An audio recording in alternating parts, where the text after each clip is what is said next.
여기서 1장 20절로 22절에 있는 말씀은 욥이 일어나 옷을 찢고 머리털을 밀고 땅에 엎드려 예배하며 이르되 내가 모태에서 알몸으로 나왔은즉 또한 알몸이 그리로 돌아올지라도 주신 이도 여호와시요 거두신 이도 여호와시니 여호와의 이름이 찬송을 받으실지니이다 하고 이 모든 일에 욥이 범죄하지 아니하고 하나님을 향하여 원망하지 아니하니라, 이런 얘기를 하고 있어요. 그죠? 자, 오늘 그러니까는 키워진 구조를 보게 되면 20절부터 22절까지는 A가 20절, 그 다음에 21절과 21절을 세 개로 나누어지고 그 다음에 22절이 또 A가 됐죠. 그래서 욥이 일어나서 겉옷을 찢고 자기가 머리털을 밀고 땅에 엎드려 예배하는 것과 자기는 그래서 범죄하지 아니하고 하나님을 향하여 원망하지 아니한다. 그리고 이르되 내가 모태에서 알몸으로 나왔고 주신 이도 여호와시요 거두신 이도 여호와시니까 내가 알몸으로 나왔다. 아무것도 가지고 하나님께서 다 주신 것이다 라고 하는 그런 얘기를 하고 있는 것이죠. 그래서 핵심은 여호와의 이름이 찬송을 받으시니이다 라고 하는 것. 그러니까 오늘 이 본문을 보게 되면 A다, 20절 A는 욥의 성숙한 신앙적 행동을 보여줄 수 있어요. 여기서 욥의 그 성숙한 신앙의 행동 몇 가지? 다섯 가지가 나옵니다. 그 다음에 B를 보게 되면 B와 그 다음에 20절, 21절을 보게 되면 욥의 신앙 고백이 나오고요. 욥의 신앙 고백. 그 다음에 22절을 보게 되면 욥의 신앙의 평가가 나옵니다. 평가. 그러니까 20절은 욥의 성숙한 신앙적 행동을 통해서 욥의 신앙 고백이 나오고 그 다음에 욥의 신앙의 평가가 나오는 거죠. 그러니까 오늘 이 내용의 이야기는 어떤 내용이냐면 욥이 그들의 모든 말을 듣고 일어나서 이제 겉옷을 찢고 머리털을 밀고 땅에 엎드려 경배하고 그리고 내가 모태에서 적신이 나왔은즉 또한 적신이 그리로 돌아올지라도 주신 자도 여호와시고 취하신 도 여호와시니 여호와 이름이 찬송을 받으실지라고 그렇게 고백해요. 그러니까 이 모든 일에도 불구하고 욥이 범죄하지 않고 하나님을 향하여 원망하지 아니하는 것을 보게 되는 것이죠. 자, 그러면 욥이 당한 이러한 시험과 고난은 범죄로서는 당연하게 범죄하기는 힘든 것이다. 오늘날 이 땅에서 우리가 그 순례의 길을 걷는 대부분의 성도들에게도 이거는 생소한 것은 분명해요. 그러나 그와 같은 종류 또 그와 같은 강도의 고난은 아니라 해도 이 땅에서 우리가 순례의 길을 성도들은 그 자신들을 대적하는 사단의 공격에 우리는 노출되어 있잖아요. 그죠? 그걸로 인해서 욥이 겪는 것과 같은 까닭 없는 고난에 직면할 수 있는 거죠. 이럴 경우 성도는 이런 욥과 같이 힘든 믿음의 사투를 벌려야만 한다는 것입니다. 물론 그것이 우리가 힘겨웠다고 하는 사실은 분명해요. 이로 인해서 성도들은 낙담하거나 또는 좌절해서는 안 되는 것이죠. 이런 욥에 닥친 시련이 그러했듯이 오늘 성도에 대한 사단의 시험은 제한적이면서 하나님의 전능하심과 또 절대 주권 그리고 그분의 선하시고 온전하신 뜻 가운데 부여되는 것이기 때문에 그렇다는 거죠. 그래서 이것을 믿는 우리 성도들은 환난과 시험 중에서도 욥과 같이 인내하면서 우리가 하나님을 향한 소망을 잃지 않게 된다면 우리는 승리의 삶을 살 수가 있지 않겠는가라고 하는 것을 보게 되는 것입니다. 자, 그러면 오늘 이 사건은 재앙이 있은 후에 일어난 사건이잖아요. 그렇죠? 그 지난 시간에 우리가 욥의 재난이 어떻게 닥쳤는지를 이 앞에서 다 봤어요. 굉장했어요. 그렇잖아요? 그런데 그 사건이 있은 이후에 욥의 반응이 나오는 거죠. 그래서 우리는 이 재난 후에 욥의 반응, 5가지가 나옵니다. 하나, 둘, 셋, 넷, 다섯. 이렇게 5가지를 우리가 볼 수 있죠. 그래서 1장 20절에 보면 그런 얘기죠. 몇 가지? 일어나. 일어나. 그가 일어나. 두 번째는 뭐예요? 겉옷을 찢고. 겉옷을 찢고. 그 다음에 세 번째는 뭐겠어요? 머리털을 밀었다. 머리털을 밀었다. 그 다음에 네 번째는 엎드렸다. 5번째는 뭐 했다? 예배했다. 예배하며. 이렇게 5가지가 욥이 일어나는. 그러니까 이 5가지는 바로 뭐냐면 오늘 욥의 신앙적, 이거는 욥의 신앙적 고백이다. 욥의 신앙적 고백. 그러니까 이 신앙적 고백은 그야말로 성숙한 신앙인 것을 우리들에게 보여주는 한 대목이다. 이 5가지가. 욥의 반응 5가지.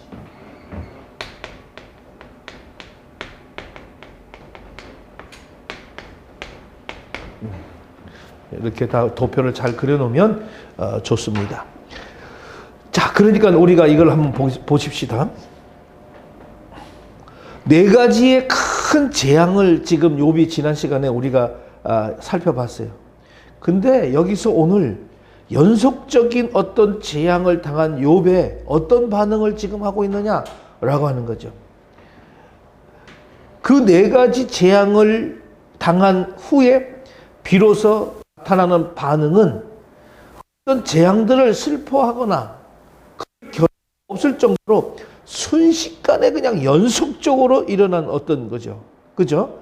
그래서 이렇게 이제 5가지로 이 사람이 20절에 이야기하는 거예요. 그래서 오늘 20절부터 22절까지 욥에게 나타나는 행동이나 어떤 말은 정말 인간들이 상상을 초월하는 욥의 아주 고결한 인품과 성숙한 신앙의 면모를 우리들에게 보여주고 있다라고 말할 수가 있죠.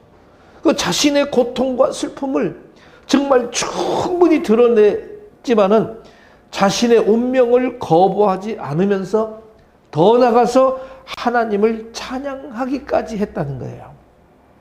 욥의 이러한 행동과 말들은 오늘 욥기서를 보는 독자들로 하여금 그 이후에 욥이 정말 인간으로서는 도저히 감내하기 힘들 뿐만 아니라 까닭조차 알 수 없는 그런 극심한 고난에 직면하고 친구들의 또 거듭되는 질책을 받은 그런 상황에서도 욥은 결코 신앙을 버리지 않으리라고 하는 희망을 지금 가지게 되고 있는 것을 우리는 보게 되는 것이죠.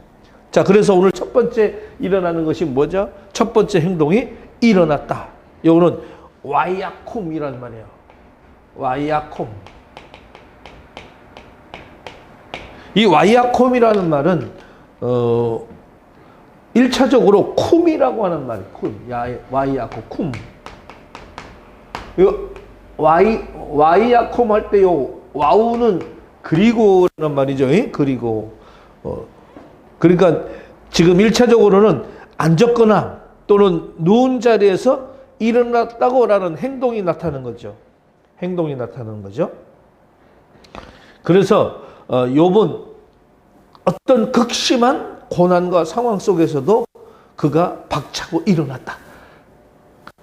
우리가 이런 일 당하면 진짜 머리 싸매고 다 두루눕죠. 그렇죠?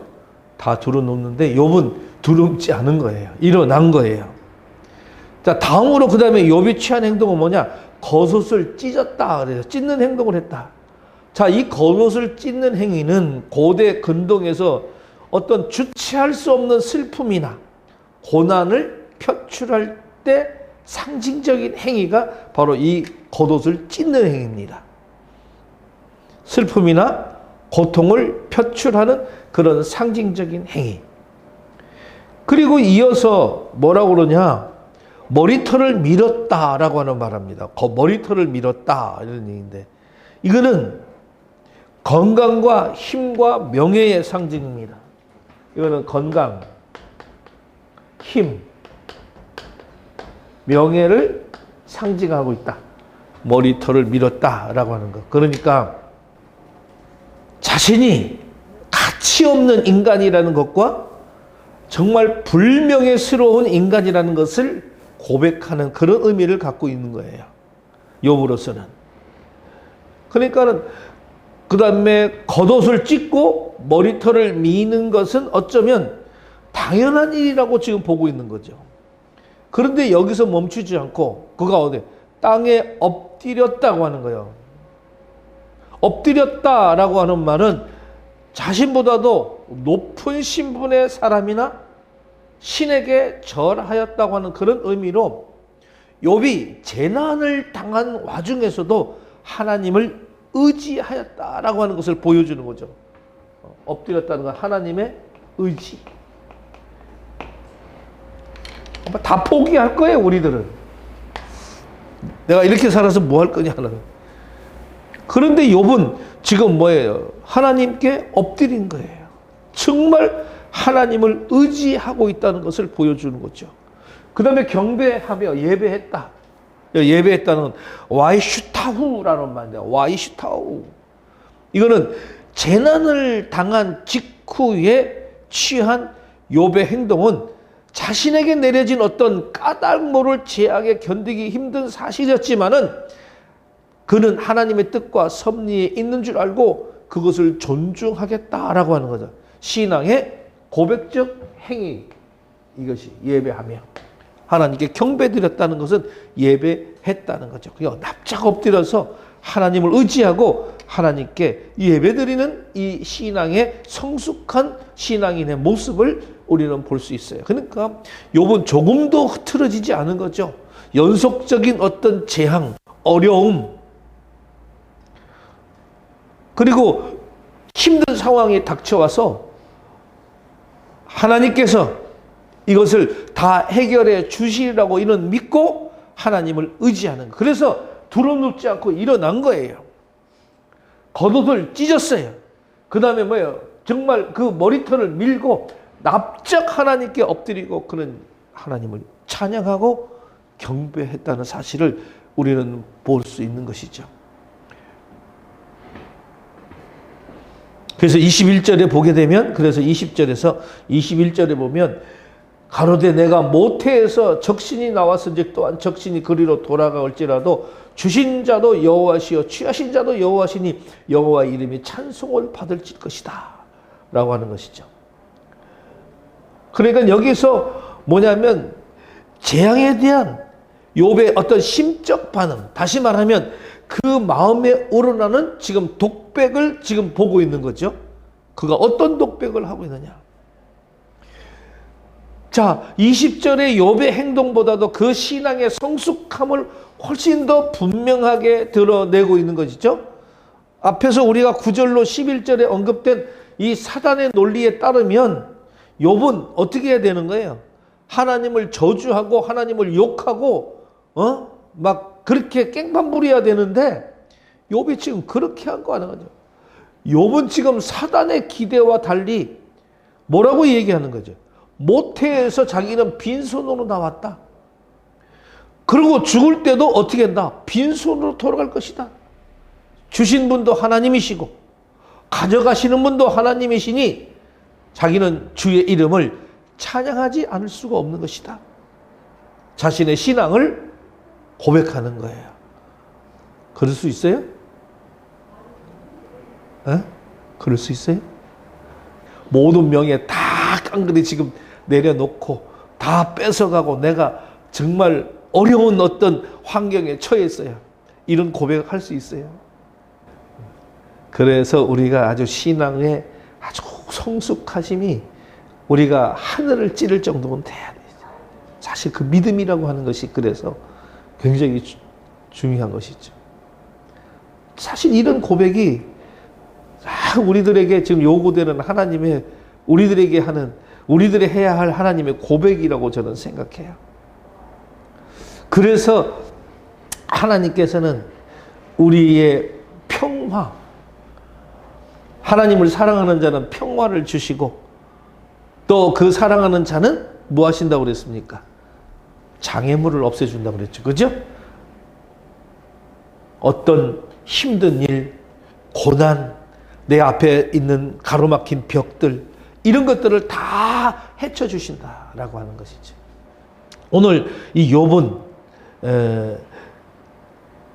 이 자기의 이 욥의 고백은 그 모든 소유물들과 그 모든 자녀들이 하나님께서 주신 자신에게 주신 것이다 라고 자기는 그렇게 이야기를 하는 거죠. 그래도 하나님의 상급이라 할지라도 그 모든 것들의 궁극적인 소유주는 바로 뭐다는 거예요? 하나님이라고 하는 사실을 아주 겸허하게 시인하고 있다고 하는 거. 그리고 우리가 평소에 우리의 모든 것들이 이게 하나님의 것이라고 하는 것으로 고백하고 그렇게 신앙적인 어떤 마음을 갖고 갈 때 우리가 이런 것들도 좀 가능해지는데 설사 그렇게 하더라도 실제로 진짜 없어지고 나면 힘들어지는 우리의 모습들을 볼 수가 있겠죠. 그래서 욥은 하나님께서는 당신의 모든 소유물들이 실제 주인은 그것을 대한 절대 권한을 지니고 계신다. 그래서 하나님께서 그 모든 것들을 앗아간다 해도 자신은 원망할 권한이 없고 단지 하나님을 자기는 찬양하고 경배할 따름이라고 하는 이 아름다운 성숙한 신앙의 고백을 하고 있는 것이다.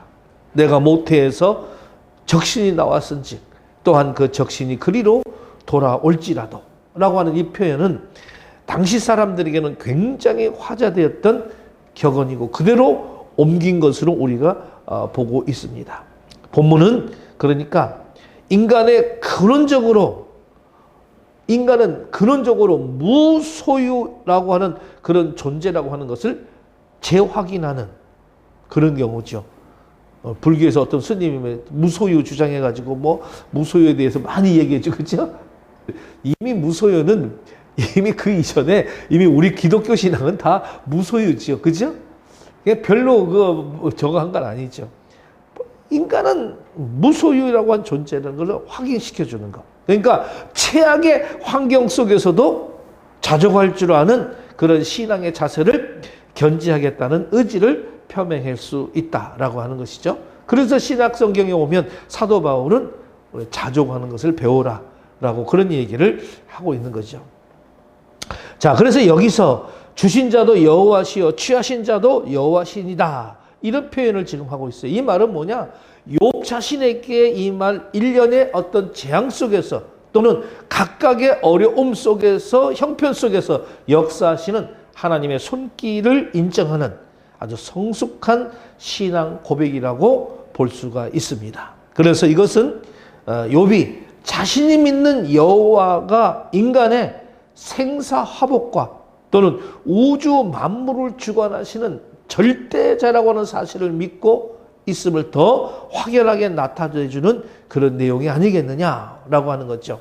그래서 오늘 여기서 욥의 고백이 여호와의 이름이 찬송을 받을 지시니라 그랬죠. 여호와의 이름이 찬송을 받으실지니이다. 찬양의 내용으로 마무리를 하고 있다는 것을 잘 드러내고 있어요.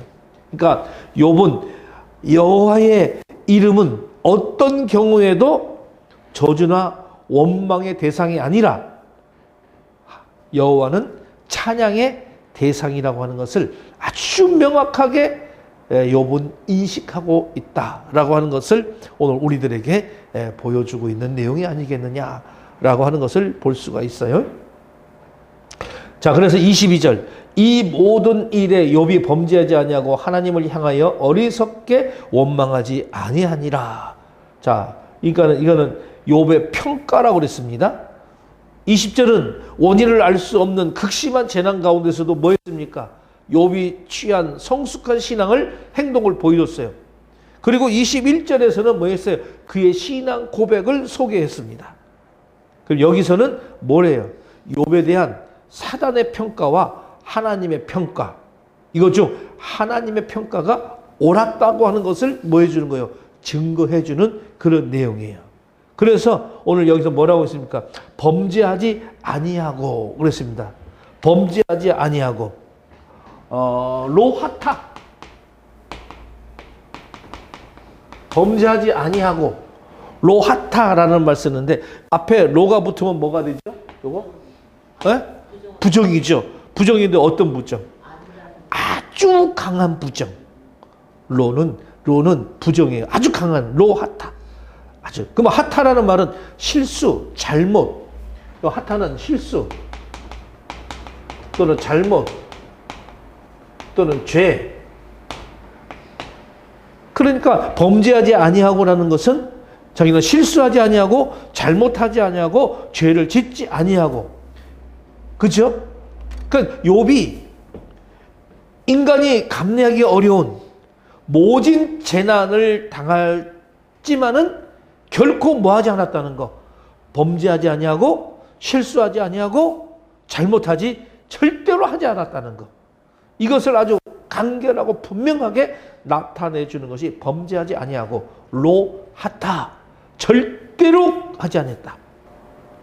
그리고 원망하지 않았다. 그렇죠? 하나님을 향하여 원망하지 아니하니라. 옛날 성경에는, 지금 성경에는 뭐가 나왔어요? 어리석게 원망, 어리석게라는 말이 없죠. 이번 성경에는. 그렇죠? 옛날 성경에는 어리석게 원망하지 아니하니라. 이런 이제. 그러니까 이 어리석게라는 말을 하나 집어넣고 우리가 생각해요. 근데 지금은 빼버렸어요. 티플라라는 말인데, 티플라. 어리석게. 티플라.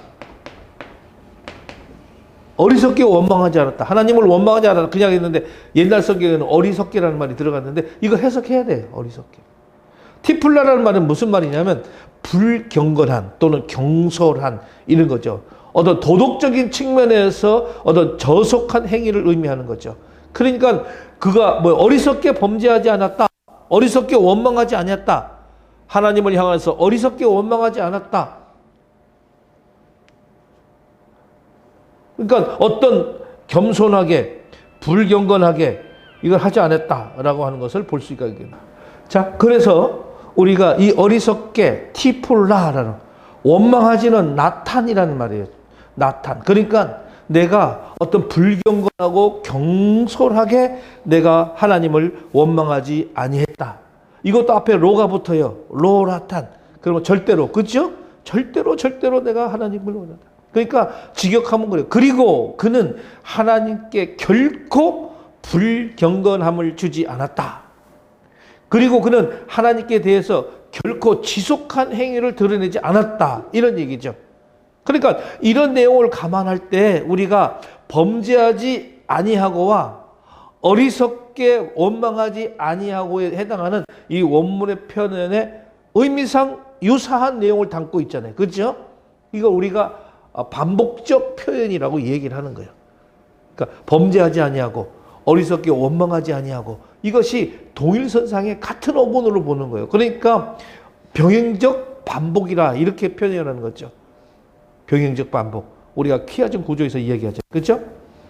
그러니까 이 두 가지 다 앞에 뭐가 붙었어요? 재미있는 거. 로가 붙었다는 거. 로. 절대 부정이라는 거. 그러니까 욥은 결탄코 하나님 앞에 범죄하지 않았다는 사실을 힘주어서 강조하고 있다는 거. 절대 범죄하는 거. 자, 그래서 우리가 이제 한번 1장이 한번 정리해 보자고. 1장이 욥에 대한 이제 이 저자의 소개와 그다음에 하나님과 사단 간의 천상 회의가 열렸고, 그렇죠? 욥에게 닥친 첫 번째 재앙이 이야기가 되었어요. 그리고 이 1장의 서두에 뭐라는데요? 욥은 참으로 복되고 영예로운 삶을 살았던 그런 자로 소개되고 있었던 거죠. 그리고 신앙에 아주 돈독하고 의인으로 살았다. 그런데 하루아침에 뭐요? 엄청난 강도를 지닌 1년의 재앙을 맞이하게 됐다는 거야. 영문도 모른 채 당하는 이 같은 재난들은 욥에게 엄청난 고통스러웠다고 하는 것을 우리에게 잘 보여주고 있는. 그런데 이 슬픔과 비탄에 빠질 수밖에 없었지 않겠는가. 그런데 욥은 자신의 어떤 잘못이 아니라 이 원인 모를 이유를 모진 고난을 당했지만은 하나님을 그는 원망하지도 저주하지도 않았고 오히려 찬송을 했다. 그래서 오늘 이 욥기서 저자에 의해서 하나님의 입술을 통해서 오늘 1절과 8절에 반복해서 뭐에 대한 문제가 나왔습니까? 욥에 대한 평가. 그는 순전하고 정직하여 하나님을 경외하며 악에서 떠난 자다라고 하는 진술이 분명한 사실이라고 하는 것을 확증해 주는 그런 내용이다 할 수 있다. 물론 앞으로 지금 시험은 끝나지 않았어요. 그죠? 욥의 시험은 계속 앞으로 더 큰 강도로 아마 욥을 더 억누를 것입니다. 그렇지만은 시험과 고난 중에 드러난 그 순전함과 그리고 그의 신앙적 승리는 앞으로 더 크게 그를 억누를 2차 시험과 고난에서도 이것이 반복적으로 나타나고 있다는 것. 그래서 오늘 이 땅에서 우리의 하나님의 길을 걷는 대부분의 성도들에게도 생소한 것이 분명할 거예요. 그러나 이와 같은 종류, 즉 욕과 같은 이런 강도의 고난이 아니라 해도 우리 이 땅에서 순례의 길을 걷는 이 성도들은 자신들의 대적하는 사탄의 공격에 우리는 다 노출되어 있잖아요. 그러로 인해서 욥이 겪는 것 같은 그런 까닭 없는 이유 없는 고난에 직면할 수도 있다라고 하는 것이죠. 그럴 경우 성도는 바로 욥과 같은 힘든 믿음의 사투를 우리는 벌여야 한다는 것. 이것은 욥에 닥친 시련이 그러했듯이 성도에 대한 사단의 시험은 제한적이고 또 하나님의 전능하심과 절대 주권 그리고 그분의 선하시고 온전하신 뜻 가운데 부여되는 그런 것이기 때문이라는 것. 그래서 우리가 믿는 성도들은 환난과 시험 중에서도 욥과 같이 인내하면서 하나님을 향한 소망을 잃지 않는 그런 어떤 모습이 되어질 때 우리는 승리하게 될 것이다 라고 하는 것을 오늘 1장에서 우리들에게 보여주고 있는 것입니다. 자, 그래서 그 1장들을 우리가 잘 소화를 시키고 이 1장의 내용들을 지금 제가 늘 성경은 앞에 나오는 것들을 잘 이해를 해야 돼야 그 다음에 뒤에 것들을 쉽게 이야기했어요. 그러니까 그렇죠. 세상을 살아가는 이상 사단은 우리들에게 계속 공격을 해서 우리 인간은 고난을 피할 수가 없습니다. 우리는 살아가면서 크든지 작든지 나름대로 다 고난을 당하고 있잖아요. 그죠? 목사라고 해서 고난당하지 않는 것이 아니잖아요. 부자라고 해서 고난당하지 않는 것 아니잖아요. 뭐 권력을 가졌다고 해서 고난이 없는 거 아니잖아요. 또 가난한 자라고 해서 뭐 사단이 봐주는 거 아니잖아요. 모든 성도들이 모든 사람들이 사단의 공격의 대상이다. 그렇기 때문에 우리는 뭐에 대해 사단의 공격을 늘 우리는 예상하고 살아야 되는 거예요. 내가 지금 평안해도 언젠가 고난을 당할 수 있음을 알고 우리는 대비해야 된다. 그러니까 우리의 신앙의 진실성, 이 여부는 그 고난을 통해서 드러나게 되어 있어요. 고난을 믿음으로 잘 극복하면 그 신앙은 진실한 것으로 인정이 될 수가 있습니다. 반면에 고난을 당해가지고 원망하고 불평하고 기타 여러 가지 것을 일삼는다면 그 신앙은 거짓으로 판단이 될 수가 있습니다. 그렇기 때문에 우리는 이 고난을 잘 대비해야 돼요. 믿음으로 극복해야 돼요. 그 믿음을 극복하려면 하나님의 말씀에 내가 아주 체질화가 돼야 돼요. 이 말씀의 삶의 체질화. 하나님 말씀에 내가 아주 분명한 삶을 살아야 돼요. 그래서 이런 것들을 극복해서 우리가 신앙의 진실성을 하나님과 그 사람 앞에 보일 수 있는 이런 어떤 사역자, 목회자, 성도들이 오늘날 되어야 된다. 오늘 욥기를 통해서 우리들에게 보여주는 것이 바로 이러한 영적 교훈을 우리들에게 보여주는 것 아니겠느냐라고 하는 것을 말씀을 드릴 수가 있습니다. 그래서 욥의 재앙 후에 5가지 모습을 보여주는 것이고요.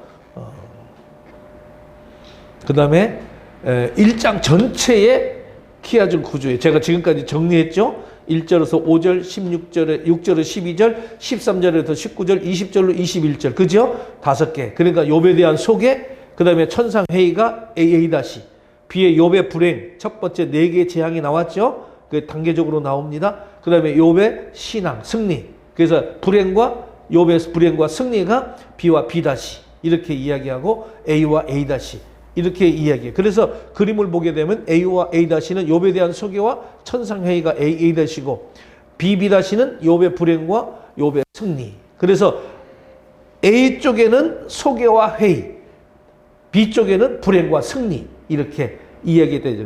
자, 이거 딱 하면은 1장이 어떤 내용인지 우리가 딱 머릿속에 기억되죠. 그죠? 그래서 1장 전체를 우리가 머릿속에 1장에는 이런 것들이 지금 이야기 나오고 있는구나. 이런 것들을 우리가 정리를 잘하고 넘어가야 돼요. 그리고 1장이 주는 교훈이 무엇이다. 그러니까 뭐 우리가 이런 것들 다 요약 정리해서 교회에서 가르칠 때 1장 하나 딱 가지고 그냥 이거 가지고 뭐 하는 거예요? 설교해도 되죠. 그렇죠? 크게 어려움 없죠? 아주 굉장히 좋은 설교들이 될 수가 있어요. 그러니까 말씀이 살아나니까 교회가 성장하더라. 자기는 그렇게 지금 계속 성도들이 늘어나고 있대요. 얼마나 감사한 일이에요. 그러니까 강단이 살아야 돼요. 한국 교회는 이 강단이 살아야 돼요. 말씀의 강단이 살아나야 됩니다. 그렇지 않으면 안 돼요. 앞으로 교회 다 무너집니다. 그리스도 교회, 기독교 자체가 지금 흔들리고 무너진 이런 시대가 살았다. 그래서 말씀이 정말 흥황한 시대가 살아가야 돼요. 말씀에 대한. 그래서 제가 어저께 165절, 119편 165절을 제가 어저께 인터넷으로 올렸잖아요. 하나님의 말씀을 사랑하는 자들에게는 하나님께서 평화를 주시고 그 다음에 뭘 주신다는 것? 장애물을 거두어 주신다는 것. 내가 오늘 이 욥에 딱 그 말하고 맞는 거예요. 욥이 하나님을 사랑하고 하나님의 말씀대로 살고 하나님을 사랑하고 말씀대로 살았던 이 욥에게 하나님께서는 평화를 주시는 거예요. 그 마음의 평화 없이는 어떻게 이렇게 나올 수가 있겠어요? 그렇죠? 마음의 평화가 있는 거예요. 이 샬롬이라는 게 굉장히 위대한 겁니다.